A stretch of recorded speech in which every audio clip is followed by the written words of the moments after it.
So today's class will learn how to describe the motion of an object which executes combined translation and rotation. Rishi, can you tell me an example of an object which rotates as well as translates? A wheel. The wheel of a vehicle, moving vehicle, correct. So basically, there will be an axis of rotation for the object, and that axis will be moving.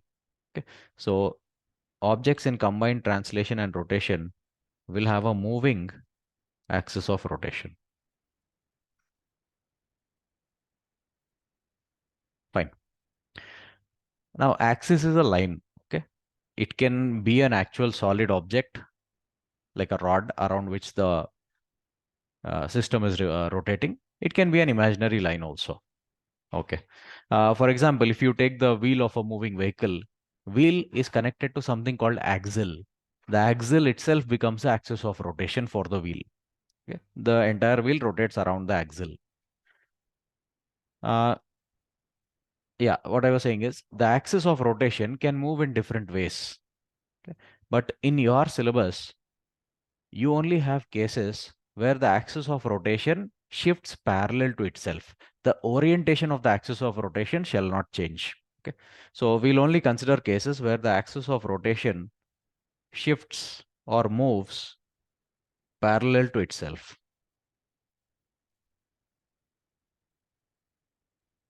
Okay. Let's consider this situation. Just a moment.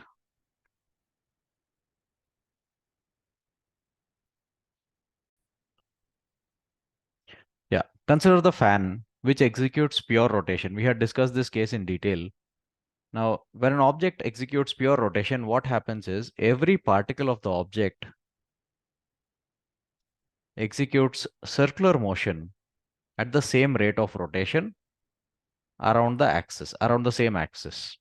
Okay.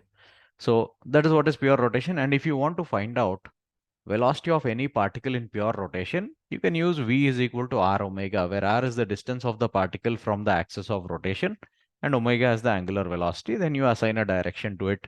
You can tell the speed, velocity, acceleration, all those things. Now, when it comes to combined translation and rotation, imagine this person is rolling this wheel, okay, to the left. So what happens here is we'll treat the wheel as a rigid body. Particles will be executing circular motion with respect to each other, but the system as a whole will be moving in a particular direction. Okay. The axis of rotation, like in this diagram, if you see, the axis of rotation of all particles, you can assume is this. Okay. But the axis is not stationary, it is moving forward. Fine. In fact, every particle of the system will be executing rotational motion or circular motion. Okay, I should say rotational motion only. Will be executing rotational motion with respect to every other particle of the system. So, since it's a rigid body, as the body undergoes combined translation and rotation, it will appear as if, okay, let's assume this is the center of mass of this wheel. It will appear as if all the particles are revolving around the center of mass and the center of mass is moving. Okay, you can consider it like that. Fine. Now, if you try to track the path followed by any one particle, let's say this one. Now, had the wheel not translated, had it only been rotating, the yellow particle would have followed a path like this, a circular path. But what is happening? The wheel rotates anti-clockwise and it also moves to the left. As a result, what will happen? As the yellow particle executes this circle, it gets dragged in the forward direction. So the circle kind of gets stretched. Okay. So if it is moving too slow, what happens is something like this. By the time it completes one circle, the wheel would have moved forward and the yellow particle, when it reaches the topmost position, will come to this point. It all depends on its speed. What path exactly it traces depends on the speed and angular velocity of the wheel. Okay. Now, in pure translation, all particles had the same velocity, same acceleration at a given instant. So it was easy to analyze pure translatory motion. In pure rotation, all particles have the same angular velocity. From angular velocity, we used to tell their speeds. by using v is equal to r omega, because we know they all execute circular motion around the fixed axis of rotation. But now see what is happening. It is undergoing both translation and rotation. Due to translation of the system, particles will get some velocity. Due to rotation of the system also, they will get some velocity. So it becomes complicated to find out velocities or to describe the motion of individual particles of such systems. Okay. For that, we use one idea. The idea is relative velocity. If you want velocity of any particle with respect to center of mass, you can write it as velocity of particle minus velocity of center of mass.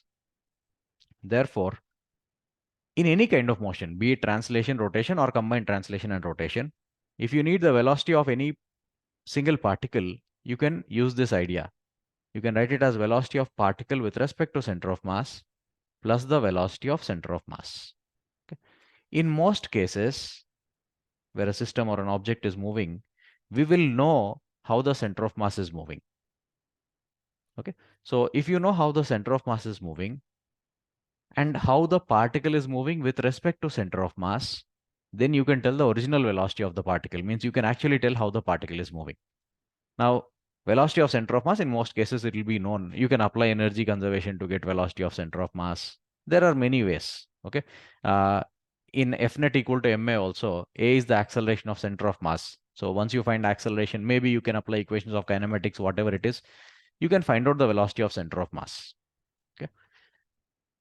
The other thing that you need to know is how the particle is moving relative to center of mass. Now we are dealing with rigid bodies. Okay. And also we are dealing with rigid bodies which undergo rotation about an axis which only shifts parallel to itself. Fine. Like in this case of wheel, rolling wheel, the axis passes through the center of the wheel. Okay. It is perpendicular to your screen actually. This is the axis of rotation. Okay.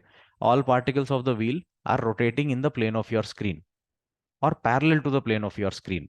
Now, as the wheel moves forward also, the particles will still be moving parallel to your screen only. None of them will move in the Z direction.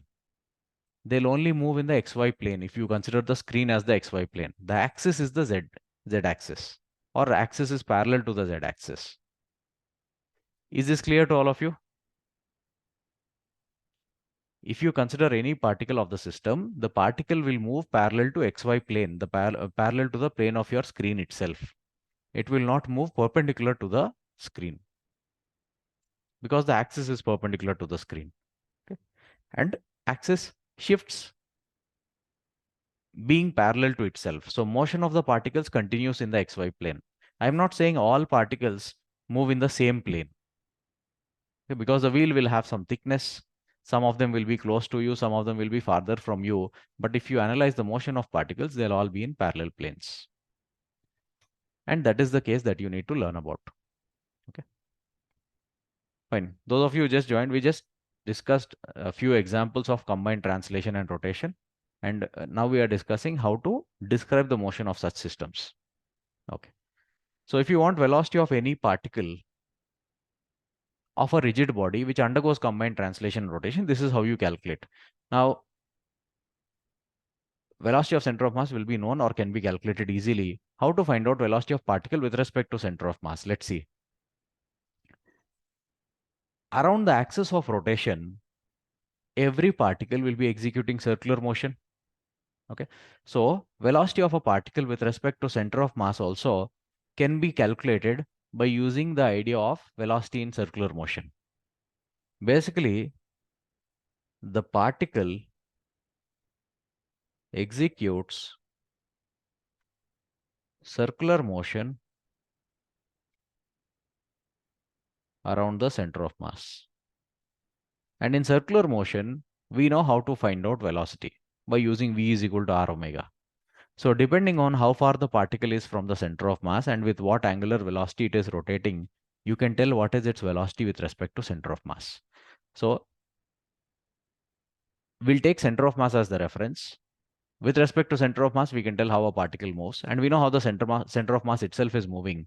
By combining those two, we can tell what is the effective velocity of one particle of that system. Okay. Let us try this. I'll explain this question. You solve the next one. Suppose there's a rod. okay, which is rotating, means it is uh, fine, spinning as well as moving forward. Okay. So about its own center, let's say it is rotating at a rate some 2 radians per second. And let's say the center itself is moving forward with a speed of some 5 meters per second. Let's say the length of this rod is 2 meters, let's take. Okay. So it is rotating as well as sliding forward on the plane of your screen. Now center's velocity is given to you 5 meters per second to the right. Consider this topmost particle of the rod. Okay, one end of the rod. Now our aim is to derive the velocity of A. Now velocity of A is velocity of A with respect to center plus the velocity of center. You can take it like this and derive its velocity. Because this is a system which undergoes combined translation and rotation. Infinite different particles will have infinite different velocities. Okay, so if you want to find out velocity of any one particle, this is how you do it. You need to find out how it is moving relative to center of mass, and you need to know how the center of mass itself is moving. Okay, now center of mass itself is moving with 5 meters per second towards right. Therefore, VC, velocity of center of mass, can be taken as 5 I cap, okay, in SI units. Next, velocity of A with respect to the center. Fine. Now A and C are both part of the rigid body. C is center of mass of that body only, no? Now, in a rigid body, okay, we discussed this in the first lecture of this chapter itself. The distance between any two particles must not change. And the distance from any particle to the center of mass also must not change. So A should be moving in such a way that its distance from center of mass does not change. Then the only way it can move is execute circular motion around the center of mass. Okay. So with respect to center, if you visualize with respect to center of mass, if the center of mass is here at the given instant, the point A is here. And in the problem, it is given to you that the rod is rotating clockwise. Omega is clockwise. Therefore, A will be rotating, or A will be executing circular motion around the center of mass with that angular velocity of 2 radians per second. And the length of the rod is given to you as 2 meters. Therefore, the distance between A and C, A is one end of the rod, C is the midpoint, will be 1 meter. Therefore, with respect to center of mass, the particle A, or that end of the rod, will be executing circular motion in a circle of radius 1 meter. Okay. The actual motion of the rod does not matter, only the angular velocity matters. Now, A is moving in a circle around the center of mass, then A's velocity with respect to center, since the rotation is clockwise, will be this way. So this is velocity of A with respect to center. How do you calculate its magnitude? R omega, because it's executing circular motion. R is 1 meter, omega is 2 radians per second, so 2 meters per second is the velocity. And we have to assign a direction also, depending on the sense of rotation. Since the particle is the topmost particle, it will be moving to the right. So 2 I cap is the velocity of A with respect to center. That's all. Velocity of A with respect to center is 2 I cap. Velocity of center itself is 5 I cap. Therefore, the velocity of that point is 7 I cap meters per second. 7 meters per second in the forward direction. So due to translation, okay, because the rod is moving forward, it has a velocity 5 meters per second. And because the rod is spinning clockwise, okay, or rotating clockwise, due to clockwise rotation, it is getting another 2 meter per second. That is how its effective velocity becomes 7 meters per second. Is this clear to all of you, how to find velocity of any particle of a system undergoing combined translation and rotation? Any doubts in what we have done? Okay. Okay. Now use the same logic and find out velocity of the lower end of the rod. I'll call this point as B. Quickly calculate velocity of B. Okay, remember the idea. We are using relative velocity. Velocity of A with respect to center plus velocity of center. Velocity of center is given to you, you can see. To find velocity of B with respect to center, you should imagine it moving around the center of mass in a circle. with that, and then using v is equal to r omega will give you velocity of b with respect to center. Okay, try this all of you. I'll give you 2 minutes.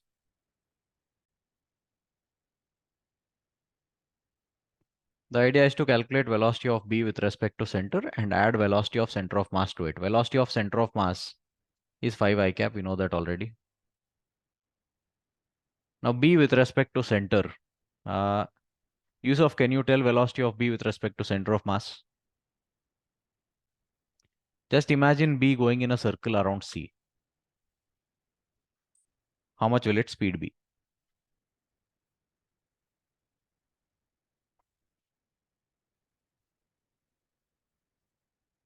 Okay, anyone? 2 meter per second only. 2 meter per second. Which way? Velocity is a vector. Clockwise. Clockwise means at that instant it will be to the left. Okay, so imagine b going around a circle. Okay, going around the center of mass in a circle. Then since b is below the center of mass, it will be moving to the left. And again, the magnitude is given by v is equal to r omega. Omega is 2 radians per second. And the distance between b and c, that is the radius in which b rotates, is 1 meter. Okay, length of the rod is 2 meters, so this distance is 1 meter. Therefore, velocity of b with respect to center, r omega is 2, and the direction is minus I cap. That's all. Effectively, the velocity of b becomes 5 I cap minus 2 I cap, that is 3 I cap meters per second. Means b is also moving in the forward direction only. Okay. See, intuitively what we think, since the rod is rotating clockwise, a must be moving forward, b must be moving backward. No. Due to rotation, it is moving backward. Okay. But there is a lot of translation also in this system, as you can see. B's velocity due to translation is 5 meters per second forward. But its velocity due to rotation is only 2 meters per second backward. Therefore, its effective velocity becomes 3 meters per second in the forward direction. Okay. We can even draw the velocity profile of different particles of this rod.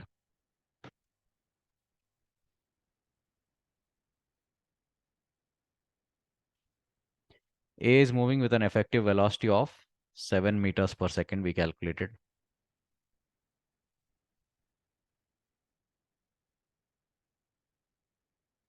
Center of mass is moving with an effective velocity or with a velocity of 5 meters per second, we know that.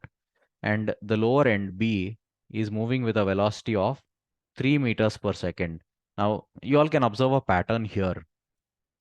For one half of the distance, the speed changed by 2 units, 2 meters per second. For the other half of the distance also, the speed changed by 2 meters per second.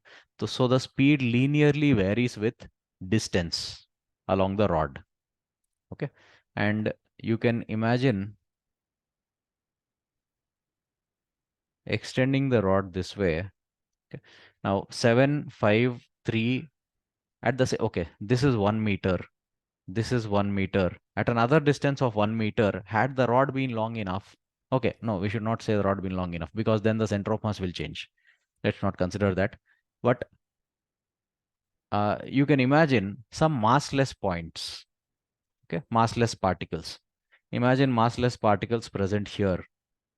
Massless particles won't disturb the position of center of mass. Okay, so you can visualize it like that. So if you take 1 meter long length of massless particles, then this particle, can any of you quickly tell me with what velocity it will be moving? Another 1 meter below, what will be the velocity?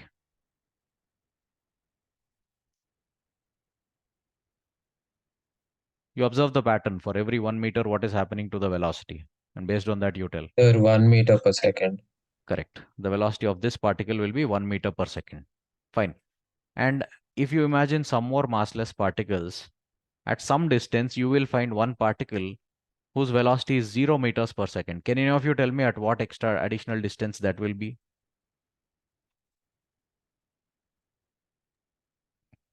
So like 0.33 meter from there. No, No. 0.5, sir. half. Okay, 0.5. For 1 meter distance, the speed is changing 2 units. Okay. So for half meter distance, the speed will change by 1 unit and it will become 0 meters per second. So basically, this point that we have just found out, okay, or you can imagine an axis here. This axis is called the instantaneous axis of rotation of this object. Now see, this is a rod which is rotating as well as moving forward. It's executing combined translation and rotation. But this rod behaves as if it is executing pure rotation about this point that we have just highlighted. Okay, so we call such point or such axis as instantaneous axis of rotation. Not just this rod, any object, any rigid body which undergoes combined translation and rotation will have an instantaneous axis of rotation like this. You can treat it as a system undergoing pure rotation about this axis for the moment. Okay, not always. At this moment, it behaves as if it is undergoing rotation about this axis. Is this clear to all of you? Did you understand the idea of instantaneous axis of rotation? It is just Yes. it's an imaginary axis, okay? The rod is not actually executing pure rotation about that axis. The rod does not move like this.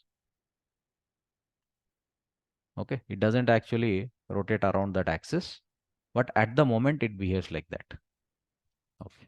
Sir, Now, yes. sir, but the velocity of the of the axis of rotation is zero, no, sir. How will it execute rotation? In pure rotation, axis should be at rest only, no?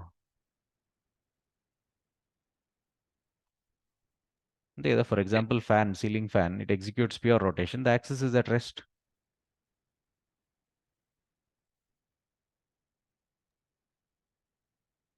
What exactly Okay, is your doubt? Can you repeat? Or is it clear?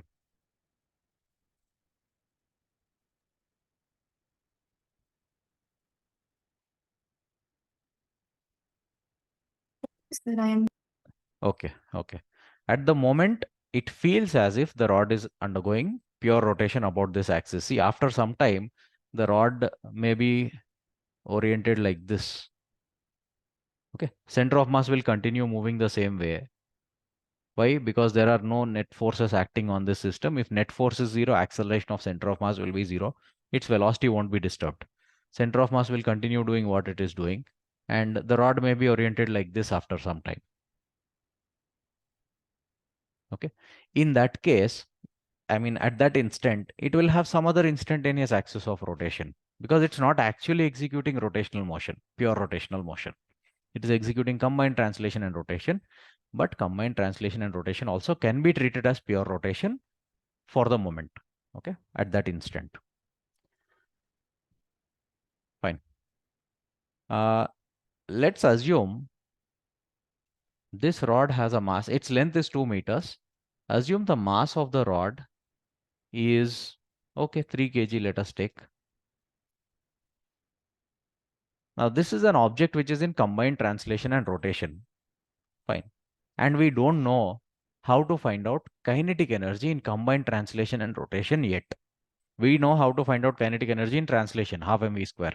In rotation also, we know half I omega square. But when both are combined, we don't know what to do yet. Okay. But we found something called instantaneous axis of rotation. The object behaves as if it is undergoing pure rotation about this axis. So what we are going to do is, we will assume it is actually executing pure rotation. Of course it is. Okay, at the moment it is executing. So we'll assume it is executing pure rotation and derive its kinetic energy.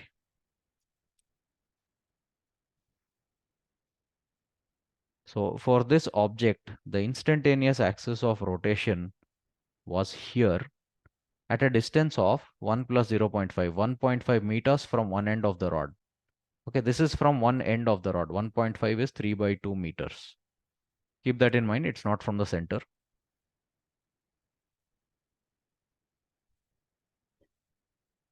Rod's mass is 3 kg. Rod's length is 2 meters. Okay, imagine it is executing pure rotation about this axis with an angular velocity omega. We took it as 2 radians per second. Okay. Derive its kinetic energy. Kinetic energy in pure rotation is given by half I omega square, where I is the moment of inertia about the axis of rotation, not some other axis. Okay. So solve this problem carefully. First find out moment of inertia of the rod about this axis, and then substitute in half I omega square to get its kinetic energy. Okay. Solve this, all of you. I'll give you 2 minutes. Yeah. Can any of you tell me how to derive moment of inertia of this rod about that axis? The axis is at 3 by 2 meters from one end, perpendicular to your screen. So it's perpendicular to the rod also. How to derive its moment of inertia?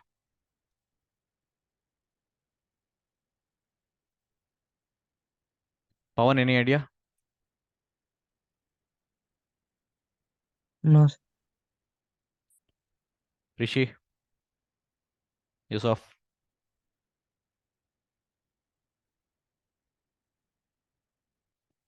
What are the ideas we have or we use to derive moment of inertia about a new axis? Some axis which we have not dealt with before. What different ideas can we use? Parallel axis theorems. Theorems, parallel axis theorem, perpendicular axis theorem, or that proportional to mass, proportional to square of distance, those ideas. Sometimes negative mass.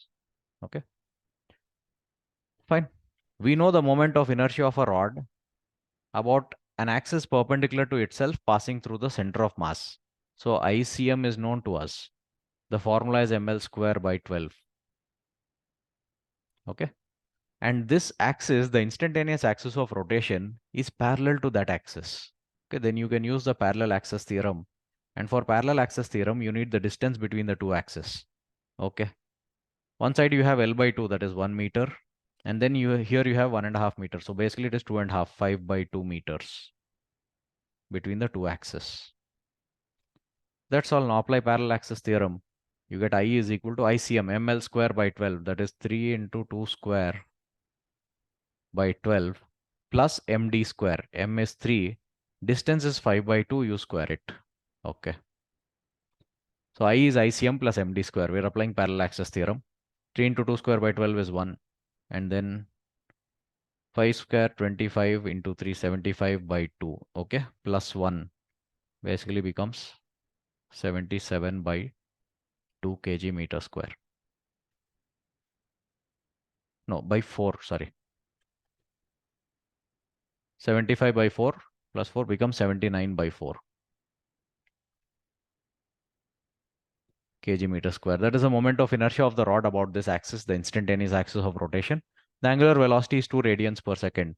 Therefore, its kinetic energy must be half I is 79 by 4, omega square is 2 square. When I'm getting answer as 79 by 2, how did you get 237 by 2? M into 7.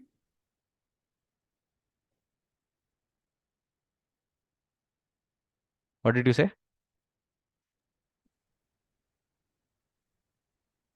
Sir, by mistake I multiplied mass.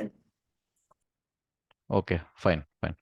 Kinetic energy simply, this is kinetic energy in rotation, pure rotation, half I omega square. We are getting it as 79 by 2 joules. Okay. Pawan, Rishi, Yusuf, did you all understand? Yes, sir. Okay.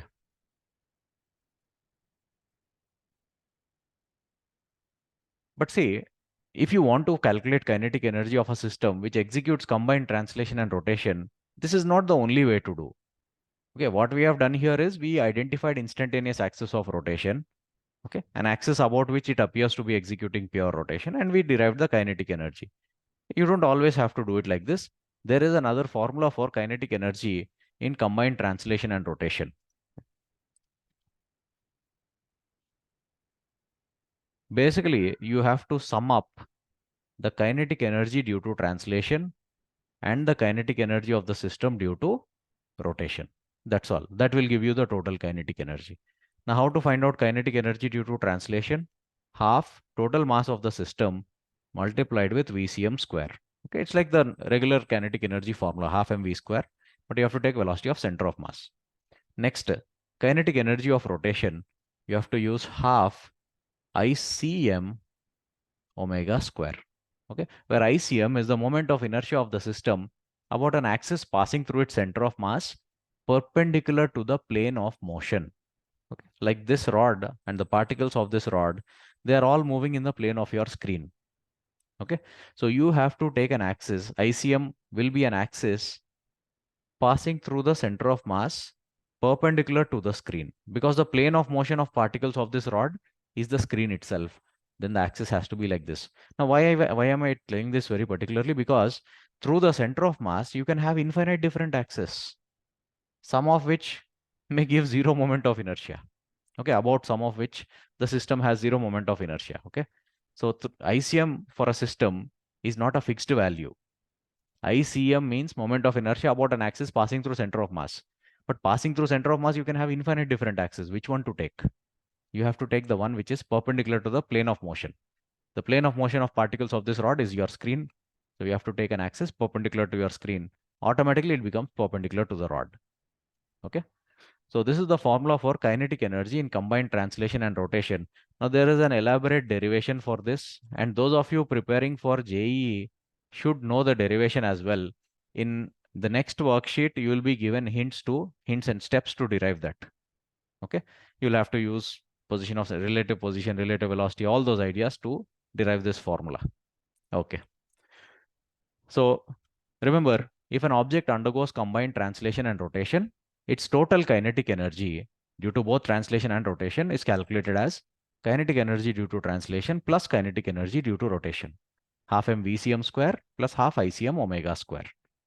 Let us do this. Let us apply this to this rod itself and check if we get the same answer 79 by 2 or not. Okay, so half m VCM square plus half ICM omega square. Let me take this diagram which shows VCM and omega clearly.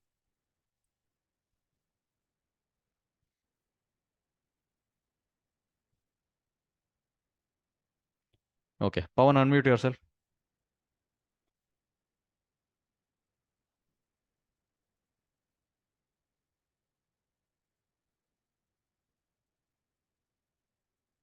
No response. Rishi, unmute. Yes, sir. Huh. We took the mass of the rod as 3 kg. So tell me, how much is its kinetic energy due to translation? Tell the formula first. Half I omega square. In translation, why will omega be there? Omega is for rotation.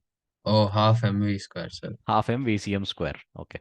So half mass of the rod is 3 and VCM is 5. You square it.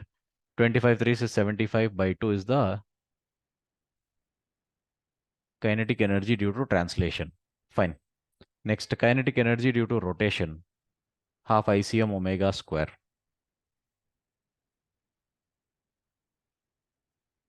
Half.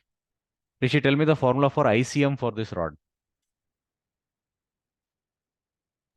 ml square by 12. ml square by 12. So mass is 3. L square is 2 square divided by 12 multiplied with omega square. Omega is 2 and you square it. Okay. 12, 12 cancels, 1, 2 cancels. Kinetic energy due to rotation is 2 joules. Add both, you will get the total kinetic energy. 2 joules can be taken as 4 by 2. One is 75 by 2, the other is 4 by 2. Therefore, the total kinetic energy of this rod is 79 by 2 joules, which is same as what we got when we assumed it to be executing pure rotation about the instantaneous axis of rotation. So you have learned two different ways of calculating kinetic energy of an object which executes combined translation and rotation. One way is to find out instantaneous axis of rotation. Now, how to find out instantaneous axis of rotation itself uh, is a separate concept. We have applied that already. We need to know the velocities of at least two particles of the system, 2 points of the system. Then we can find out where the instantaneous axis of rotation will be. Okay, we actually found out velocities of 3 points, but not necessary. Using this 7 and 5, okay, now that you have learned that the velocities will vary linearly with distance, 2 points are sufficient. You just extrapolate like this. This is a rough diagram, freehand diagram. You just connect the draw the line like this and see where it meets the line connecting the particles. Okay, this one, wherever these two meet, that becomes the instantaneous axis of rotation.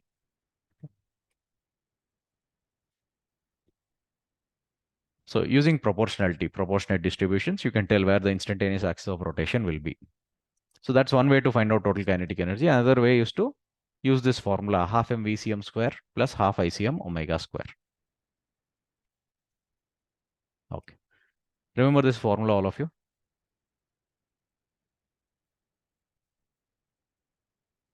Fine. Similarly, another important quantity, okay, that you will often need to calculate is angular momentum.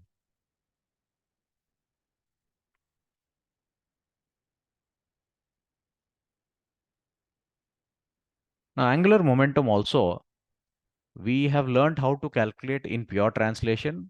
We have learned how to calculate it in pure rotation also. Now, this is the case of combined translation and rotation. Fine, for angular momentum also, let us do this analysis. We have identified the instantaneous axis of rotation. No? So the rod is executing pure rotation about this axis. We'll find out its angular momentum first, assuming it is executing pure rotation. Okay. Can any of you quickly tell me the formula for angular momentum in pure rotation?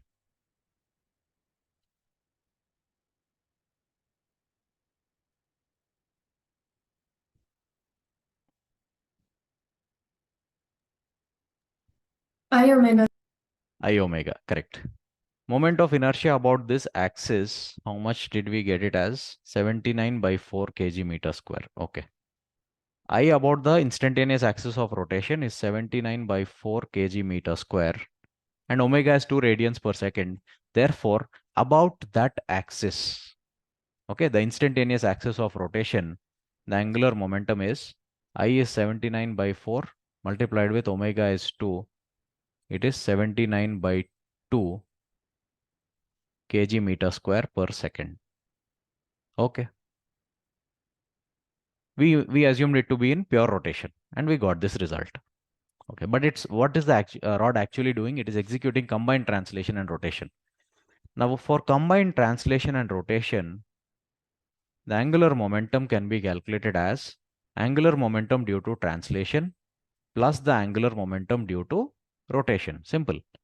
But one thing you need to keep in mind and be careful about is the fact that angular momentum is a vector quantity.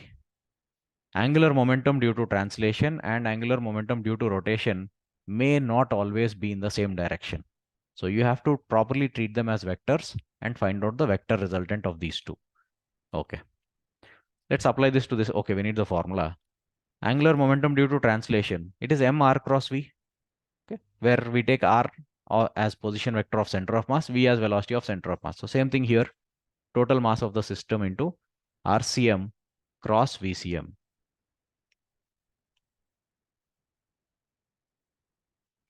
Plus angular momentum due to rotation is I omega, but now we take ICM multiply with omega. Omega will be treated as a vector. If it is rotating clockwise, curl your right hand fingers clockwise, omega points into the screen, minus k cap. If it rotates anti-clockwise, curl your right hand fingers anti-clockwise, omega points out of the screen, plus k cap, that way. So RCM is a vector, VCM is a vector, omega is also a vector.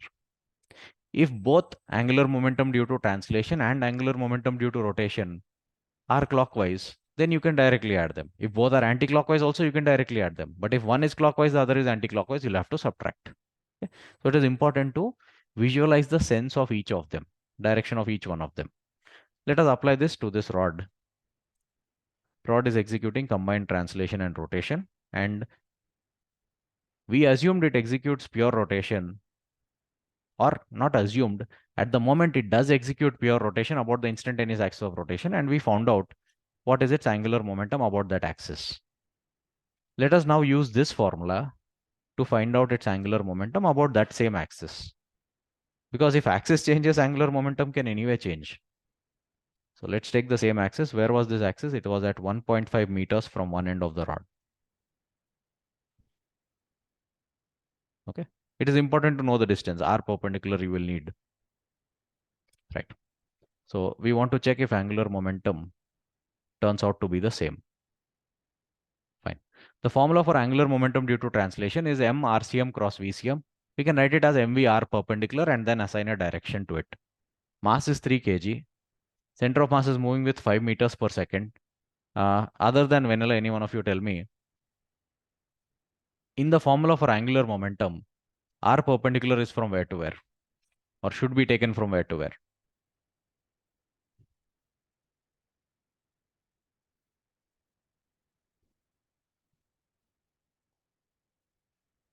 When we calculate angular momentum using mv r perpendicular should be taken from where to where?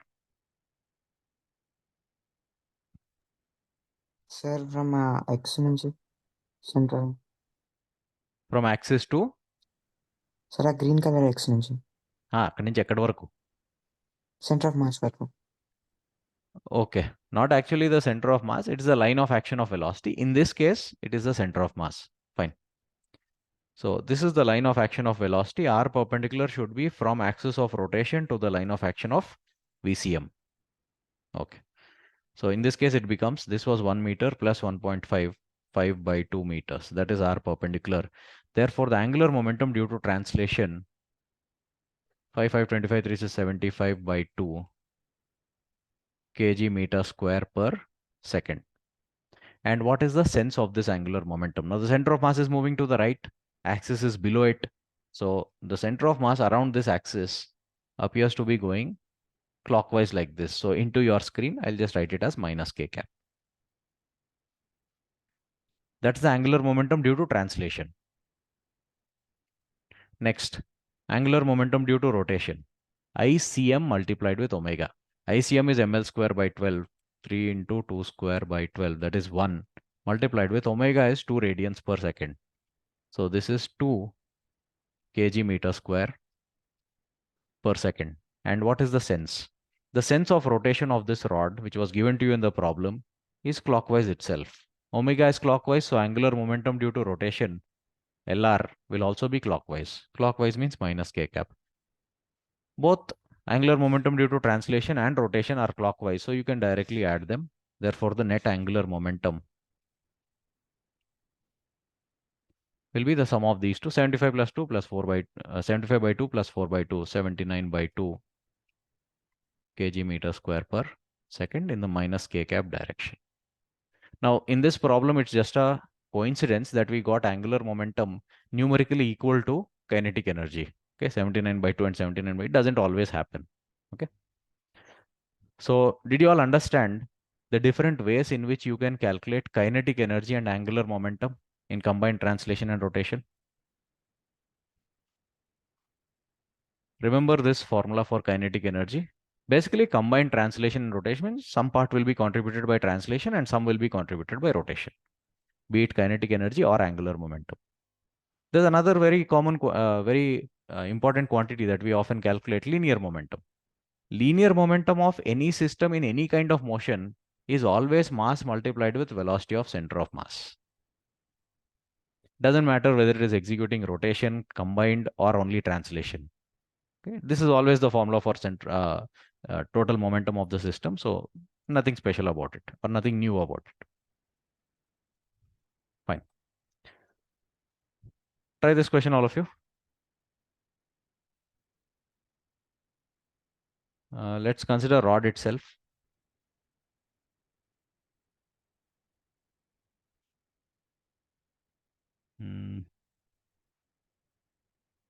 Okay.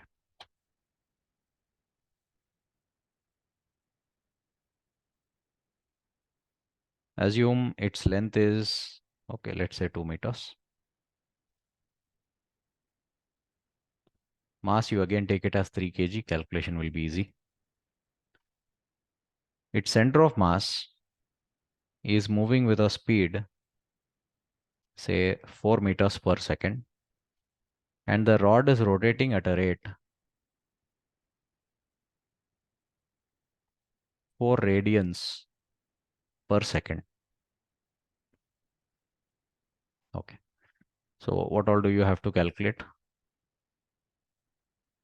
First, kinetic energy due to translation, kinetic energy due to rotation.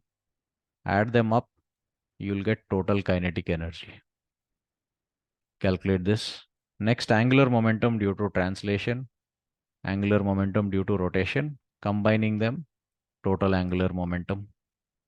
And finally, you also identify the instantaneous axis of rotation. Every rigid body undergoing combined translation and rotation will have one instantaneous axis of rotation anyway. Okay, IAOR. Find out where it is for this object. And how did we do that in the last problem? You need to know velocities of at least 2 points. Okay. Then you can tell where the instantaneous axis of rotation lies. So you choose any one point of this rod, find out its velocity. Center's velocity you already know. Based on those velocities, you will be able to tell the instantaneous axis of rotation using proportionality. Try this, all of you. I'll give you all 5 minutes. Make it fast.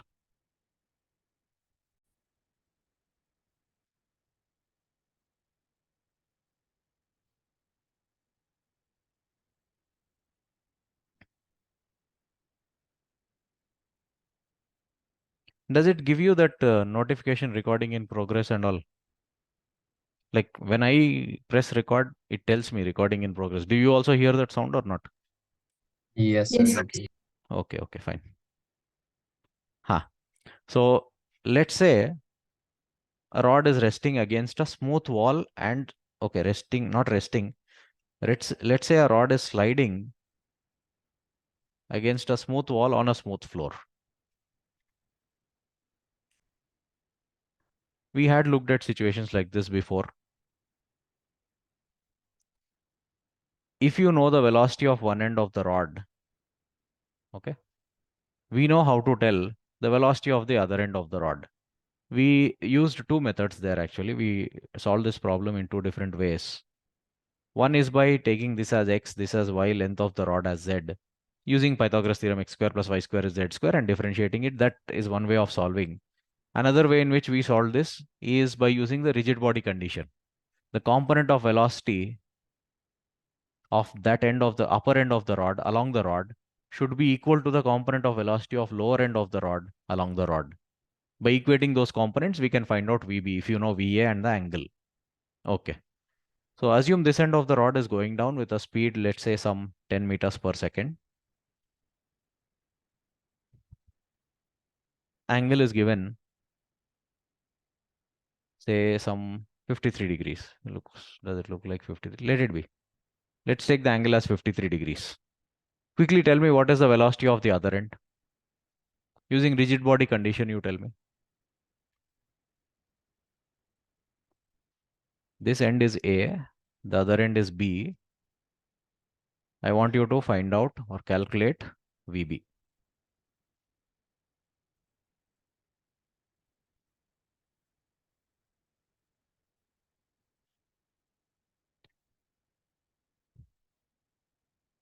Okay, I got the answer already, 40/3. Fine.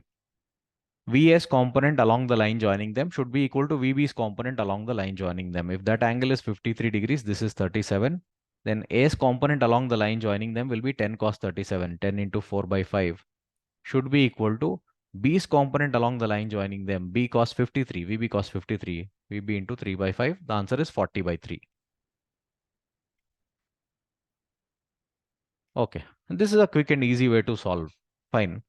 But there is another way also in which you can find out the velocity of the particle B or the end B, not just that end. See, end velocity you got, that's fine because you know that B is moving to the right. What if I asked you to find out velocity of center of mass or velocity of some other point? You don't know in which direction they are moving. A is moving downwards, B is moving sideways. Points in between will be moving in a complicated manner. Okay, but if you have to calculate their velocities, how will you do it? Any idea, anyone?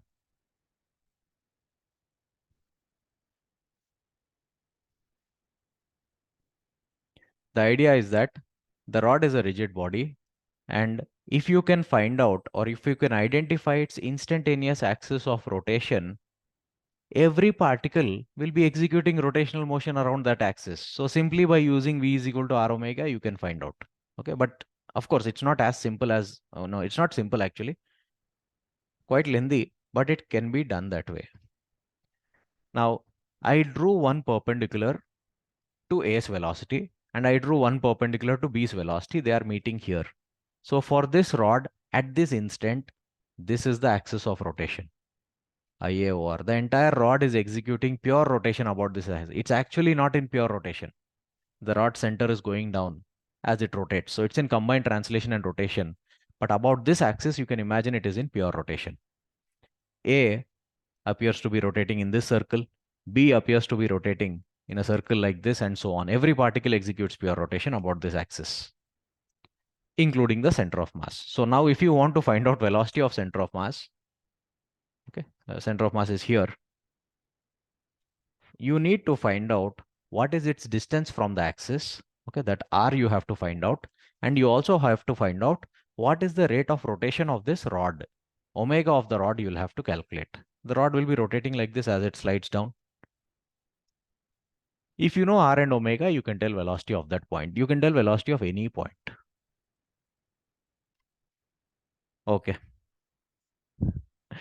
In one of the worksheets, I gave you questions like this also to find out omega of a system. I remember Vanilla answering that worksheet, so I'll ask her. Vanilla, can you tell how to calculate omega of this rod?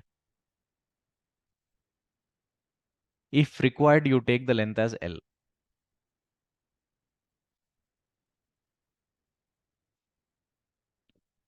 How to calculate omega of this rod? Or how to calculate omega of any system generally?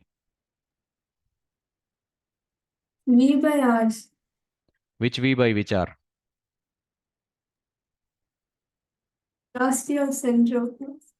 అది మనకు తెలియదు. We don't know the velocity of center of mass. We know velocity of ends of the rod or two particles. Okay, fine, let it be. So basically, omega, the rate of rotation, depends on how one particle is moving perpendicular to the line joining another particle. Okay. Now, VB's velocity we found out 40 by 3. VB will have a component perpendicular to the rod like this. VB perpendicular. VA's velocity is downward. VA also will have a component perpendicular to the rod like this. It's actually, actually what we are interested in is not the rod. It's the line joining A and B. B will have some velocity perpendicular to the line joining them. A will have some velocity perpendicular to the line joining them. Okay. Why am I only taking A and B? Because we know their velocities. Now A's actual velocity is 10. That angle is 37. This side will be 53. Then VA perpendicular is 6 meters per second. B's actual velocity is 40 by 3. This is 53 degrees. This is 37. 40 by 3 into 4 by 5. 40 by 5 is 8. 8 4 is 32. 32 by 3. VB perpendicular is 32 by 3 meters per second. So VA perpendicular is 6 meters per second. VB perpendicular is 32 meters per second. Then velocity of B relative to A perpendicular to the line joining them becomes, see, 32 by 3 and 6 are in opposite directions. 32 by 3, 6 is 18 by 3. They are in opposite directions. Then the relative velocity becomes 32 by 3 plus 18 by 3, 50 by 3 meters per second. That is the velocity of B relative to A perpendicular to the line joining them. And why are we bothered about perpendicular velocity? Because we always write, we should always write V perpendicular is equal to R omega. So indirectly what I'm doing is I'm taking A as the reference and I'm finding out B's velocity relative to A in a direction perpendicular to the line joining them. Why am I doing that? Because if I do that, I will be able to visualize how B is moving relative to A. So if you take A as the reference, this is what the situation looks like. A will be at rest, means this end of the rod is at rest. B will be moving perpendicular to A. Obviously, how else can it move? Distance between them should not change, no? So B cannot move parallel to this line. It has to move perpendicular to this line. Okay, I said B will be moving perpendicular to A. That's not correct. B will be moving perpendicular to the line joining them, like this. So relative to A, this is how B moves, and this velocity is what I found out. Velocity of B relative to A in a perpendicular direction. How will that velocity help me? That velocity will help me calculate the angular velocity. If this distance R is known, R is nothing but the total length of the rod between A and B. That's all. V is equal to R omega, omega is V by R. Therefore, the angular velocity with which B rotates around A, V is equal to R omega, omega is V by R. So VBA perpendicular divided by the distance between them. VBA perpendicular is 50 by 3 meters per second divided by the distance between A and B is the length of the rod. Let's take it as L. Therefore, the angular velocity of B relative to A is 50 by 3L. And angular velocity of B relative to A is the angular velocity of the entire system. That's all. So if you know velocity of any 2 points, you can tell what is the angular velocity of the system. That's fine. We got omega 50 by 3L.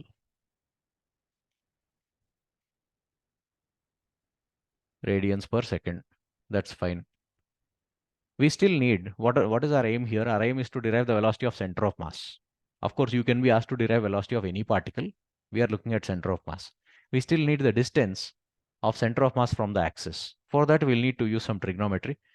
Center of mass is at a distance L by 2. So I'll erase this L here. From here to here, this distance is L by 2. This is 53 degrees. This is also 53 degrees. For 53 degrees, R is the opposite side. L by 2 is the adjacent side. So sine 53 degrees should be R divided by L by 2. So R, the distance from axis to center of mass, will be L by 2 sine 53. Sine 53 is how much? 4 by 5. L by 2 into 4 by 5 will be 2L by 5. That's all. I got R, that is the distance from the axis to center of mass, and I know omega. Then I can use V is equal to R omega to tell the velocity of center of mass also. So velocity of center of mass in this case will be R. R is how much? 2L by 5. From instantaneous axis of rotation I took. Okay. Multiplied with omega. Omega is 50 by 3L. L cancels. 55 is 10 times. 2 into 10, 20 by 3 is the velocity of center of mass of this rod. Not just center of mass. If I give you the distance, you should be able to tell velocity of any point, okay, if the R is given to you. And you can tell. So is the concept clear to all of you? If you know velocities of 2 points of a rigid body, you can tell almost everything about that rigid body. That is what is the summary of today's class. Okay, you can tell its kinetic energy, angular momentum, and if you know velocities of 2 points, you can find out instantaneous axis of rotation and tell the velocity of center of mass. If you can tell the velocity of center of mass, you can tell its linear momentum. Okay. That is basically it. You can tell everything about the system. Okay. So fine, we'll stop it here for today. Next class, day after tomorrow, we will discuss something called rolling motion of an object. Okay, there are 3 different cases in rolling. We'll discuss all those. And then we'll learn how to predict the motion of a system in combined translation and rotation if some forces and torques act on it. We know how to describe the motion of a system in translation if forces act on it. We know how to describe motion of a system in rotation if torque acts on it. Tau is equal to I alpha, tau is equal to dl by dt, angular momentum conservation, all that we have seen. We'll apply all that in combined translation and rotation next. Okay, thank you all. We'll continue in the next class. Thank you, sir.